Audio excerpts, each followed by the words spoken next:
दुनिया में दो तरह की सोचें होती हैं, दोनों तरह की सोचें आपने सुनी हुई होंगी। एक सोच ये है कि तब तक काम करें, तब तक मेहनत करें जब तक आपको कामयाबी नहीं मिल जाती। और एक सोच ये है कि अगर एक चीज़ में आपको कामयाबी नहीं मिल रही तो वो करने का फ़ायदा क्या है। आप अपना टाइम वेस्ट कर रहे हैं, आप अपनी एनर्जी वेस्ट कर रहे हैं, लोगों का टाइम वेस्ट कर रहे हैं। अब आपके ख्याल से कोई एक चीज़ सोच सही होगी, मेरे ख्याल से दोनों ही सोचें सही हैं। हमने जब लाहौर से इस्लामाबाद आना होता है तो हमने फिर उसी मोटरवे के ऊपर रहना है जो कि इस्लामाबाद आ रही है। हमने लाहौर से कराची वाली डायरेक्शन में नहीं जाना।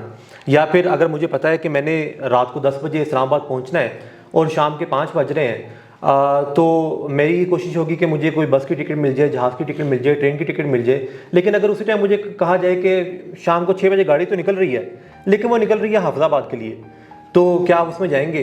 तो मैं उसमें नहीं जाऊँगा। क्यों? क्योंकि मेरी जो डायरेक्शन है वो बड़ी क्लियर है, मेरी जो मंजिल है वो क्लियर है।